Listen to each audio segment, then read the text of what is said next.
to shepherd the agroeconomic process of growing the wheat. If he uses one laborer, he can generate 1,000 bushels of wheat. And here on the right side of this particular slide is the number of workers is 1.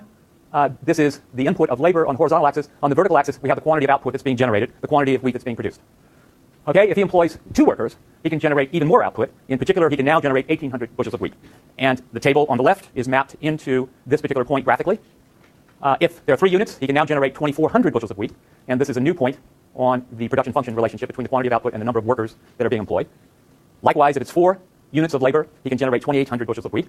And then finally, if he employs 5, he can generate 3,000 bushels of wheat, and that's represented by the last point here, 5 workers being employed, and he can generate 3,000 bushels of wheat. All right? So this is the graphical representation of his production function. Now, what can we do with that production function? One thing we can look at is productivity. Remember one of the fundamental principles we talked about in the first lecture? The well-being of a particular society or country, its citizens, is largely determined by the productivity of its labor. And here, one measure of productivity is the marginal product. How much additional output do I capture by employing more labor? If Jack hires 1 more worker, his output rises by the marginal product of labor. And this marginal product, since we're only looking at labor, we're holding all other inputs constant, right? The amount of land is only 5 acres, which is specified, but if he has machinery or whatever, that too is fixed. So everything else is constant. Okay, notation going forward. To look at marginal product, or as we'll see when we turn to cost functions or cost relationships, we will also look at marginal cost, and we'll look at the change in output as a result of a change in the amount of an input that's employed. Or in the case of cost, we'll look at the change in cost as a result of a change in the amount of output that's being produced. Okay, in this particular example, looking at marginal product, we're looking at the change in output relative to a change in labor that's being employed. And formally, the marginal product of labor is nothing more than the change in output over the change in labor employed. Okay? That is the marginal product. Let's look at, sure. What I'm going to do now is turn to a table where I'll construct the change in output resulting from a change in the quantity. And it'll turn out that that marginal product is nothing more than the slope of the production function. Okay? Say again? It's the first derivative, yes indeed. But we're not supposed to talk about calculus in this course, otherwise it makes some people nervous. The boogeyman. Okay. All right, can I go on? All right? Okay. Okay, the first move is to hire 1 worker when, is it Jack? I forgot, is it Jack? Is this Jack's production function we're talking about? Good, thank you. Okay, it's Jack. Now, Jack, if he employs 1 worker, his change in output is going to be 1,000 units. So the first marginal product is 1,000, right? If he hires an additional worker, that additional worker is only going to generate an increment of output of 800, not 1,000. Right? If he hires still an additional worker, now the incremental output is only 600. And if he hires still another worker, the incremental output falls to 400. And if he adds another worker, for a total of 5, now the incremental output has declined rather dramatically. It's only 200, right? Okay, so we've got the marginal product here. Now we want to look at the slope of the production function. As we just noted, the marginal product of labor equals the slope of the production function. And notice, and this is a key point, that the marginal product of labor diminishes as labor increases. Right? This explains, of course, why the production function gets flatter as labor increases. If you go back to the original graph that we put up here for the production function, we'll see as we increase the amount of labor, the slope on that production function declined as the amount of labor increased. And here it is again, where I've just repeated what we had before and looked specifically at the slope at each point of incremental workers that are being added to this production process. And we see that the amount of output, the incremental output that's being generated, steadily declines as we increase the number of workers. Okay? And this is referred to as diminishing marginal productivity. But it also calls up one of the fundamental principles that we specified in the first lecture, namely rational people think at the margin. So it's important when I'm sitting there as Jack looking at, I've got 2 workers and I'm thinking about adding a 3rd, I need to know what the incremental output that I'm going to generate. And if I'm a price taker, I'm going to know what the incremental revenue is, right? If the price is fixed, and suppose it's $5 per bushel, I know immediately, if I go from 2 to 3 workers, I know incrementally what is the marginal revenue that I'm going to be able to generate. And moreover, I know what the marginal cost is, given the wage that I have to pay that worker. All right. So when he hires an additional worker, his costs rise by the wage he pays for that worker. His output rises by the marginal product of labor. Comparing those two allows Jack to decide at the margin whether he is better off by hiring that additional worker. Okay? Why does it diminish? This is really a factual, empirical question, right? The general explanation is when I am at lower levels of scale or output that I'm generating, there is more resources that labor has available to them to be very productive. As I add more and more labor, it turns out that they become less efficient. The management control is not nearly as effective. The monitoring and actual performance of all of the laborers is much more difficult to achieve high degrees of productivity. So the general empirical evidence is that the marginal product for higher levels of inputs diminishes. And that has to be taken into account in any marginal decision-making process. Okay, let's turn to cost. Let's suppose that Farmer Jack has to pay $1,000 per month for his 5 acres of land, regardless of how much wheat he produces. In other words, he enters into a contract. Even if he decides, for whatever reason, not to hire any labor, he still has to pay out that $1,000 per month, right? And let's suppose the market wage is $2,000 per month. Now we can look at the relationship between the cost that Jack incurs and the amount of wheat that he produces. So we're going to move from the production function to the construction of a cost relationship. And down the road, not today, but I want you to think about this intuitively as we go along. Given the construction of the production function and what is measured by that production function, we'll see that the cost function is the mirror image of the production function. Right? Because if I'm looking for the marginal product of what I'm generating, that is the output, and I'm incurring some cost with regard to the incremental labor that I'm employing in that production process. So clearly there's some direct relationship between the production function and the cost function. But just think about that, and we'll try to elicit that more clearly down the road. Okay, so the cost of land is the same regardless of the amount of output that he produces, given the facts that I've specified, right? There's no denying that. The cost of the labor varies by the number of labor units that I employ. If I'm employing 3 labor units, each of those laborers cost me $2,000 per month. So if there are 3 of them, the total cost to me on a monthly basis is $6,000. Right?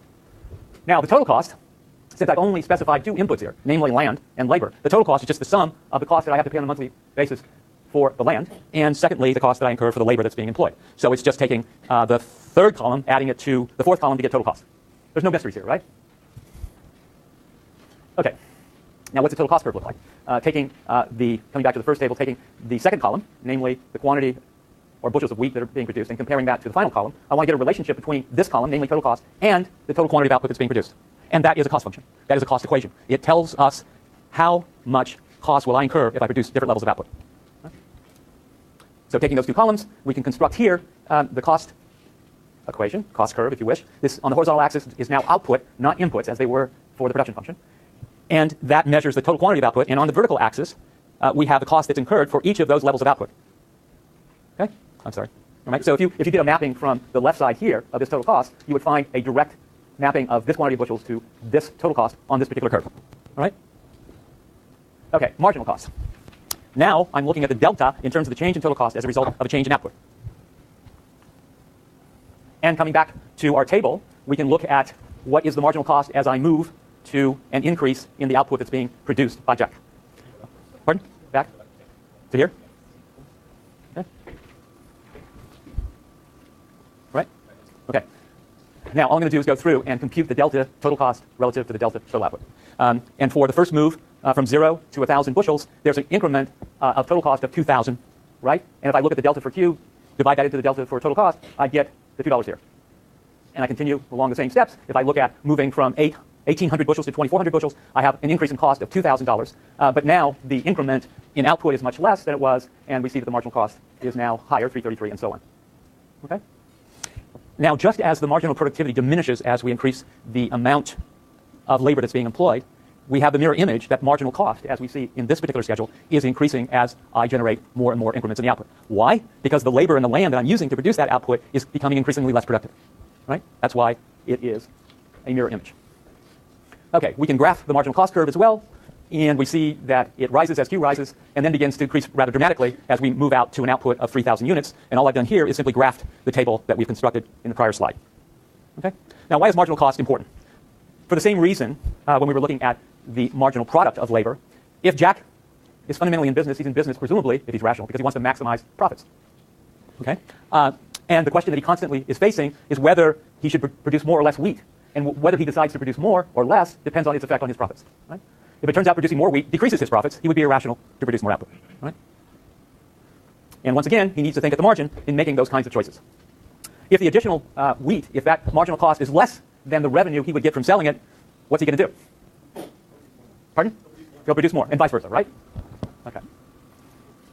Okay, let's turn to the decomposition of cost. As we just saw in Jack's case, the land that he is utilizing in his production process was fixed, right? And the cost associated with that land was a fixed cost. In other words, regardless of what output he produced, he would still have to pay the same amount for the use of those land services, right? Okay, so that clearly is a fixed cost. The labor that he's employing, that's a variable cost, because he can employ 3 workers, 4 workers, and with each change in the number of workers, he's getting a different level of output. Okay, so fixed cost do not vary with the quantity of output that's produced. And as I indicated for Farmer Jack, that fixed cost is $1,000 per month for his land. Other examples of fixed cost of equipment, loan payments, rent. And over here in the first part of today's lecture, some of you responded with rent. That is, generally speaking, a fixed cost. It's a contractual commitment. You have to pay that each and every month regardless of what output you generate. Variable costs, as distinct from fixed costs, as the name would suggest, vary with the quantity of output that's produced. And for our example of Farmer Jack, it's the wages he pays for workers. Other examples, cost of materials, which was mentioned here. With regard to General Motors, that is a variable cost, generally speaking. And the total cost is the sum of both fixed cost and variable cost. Okay, example. Let's look beyond Farmer Jack and look more generally at a firm that's producing any good. with any types of inputs. And here what I want to do is illustrate the distinction between fixed cost, variable cost, and total cost. Clearly, total cost is the sum of the two, and fixed cost remains constant regardless of the amount of output that's being produced. And graphically, this is shown here as a flat line at 100, if that is the expenditures for the fixed cost on a monthly basis, for example. This is the variable cost, and moreover, the variable costs change with the amount that's being produced, and this is the graphical representation of the variable cost column. In addition, total cost is simply the sum of the two, and that is represented by the green line in this particular graph. There's nothing unusual except recognizing the definition and the distinction between the two types of cost. Okay, marginal cost is still another cost that's out there, and we've already specified that marginal cost is equal to the increment in total cost relative to the increment in output. And what we have here, as we had in the prior construction of marginal cost, we simply look at how costs change as there's a change in the amount of output, and we've got in this particular column the measure, the arithmetic measure of those marginal costs. It rises, usually rises as quantity rises, due, as I indicated earlier, the mirror image, due to the diminishing marginal product. And as we see in this particular column, it actually falls as we move from an output of 1 to 2, and then it falls again as we move from an output of 2 to 3, and then it begins to rise. In still other examples, it may turn out the marginal cost is constant. Right? Here is the marginal cost curve for these measures of total cost and total output, and we see here that the marginal cost curve declines as we move out across the amount that's being produced, and then begins to rise steadily from that point forward. Average fixed cost, even though the fixed cost itself, the total fixed cost, is constant, the average fixed cost is not. Because if the fixed cost is constant and you produce more and more output, you can spread that fixed cost over more units of output, right? So here, if we look at this specific example, we've got fixed cost as a constant of $100, but as I increase the amount of output, the average fixed cost, which is total fixed cost divided by the quantity of output, that is going to steadily decline. And as I indicated, the firm is spreading its fixed cost over larger and larger number of units. And this is a graphical representation of the average fixed cost. This line right here. Average variable cost, going through the same process, but now looking at total variable cost divided by the quantity of output. Coming back to the basic cost relationship, here we can fill out the column associated with the average variable cost. And we find that as Q rises, average variable cost may fall initially, but certainly in the vast majority of firms that I'm aware of, those average variable costs will eventually rise as output rises. The average total cost equals the total cost divided by the quantity of output. And once again, we can take the first two columns that we've worked with all along here, and we can compute, by taking the ratio of total cost to quantity of output, we can compute the average total cost. Now, why take you through all this arithmetic? The reason it's important that you understand the construction of each of these curves is that there is an important relationship among each of them. And it's important to keep in mind what that relationship is. First of all, the average total cost, quite obviously, is equal to the average fixed cost plus the average variable cost. And I can compute here and report what I've already constructed, the average fixed cost, the average variable cost, to get the column that's represented here as the average total cost. It's just simply going to be the sum of each of the numbers that appear in the fifth and sixth columns. Now, in this example, and certainly in most examples, the average total cost exhibits a particular relationship, and that relationship is U-shaped.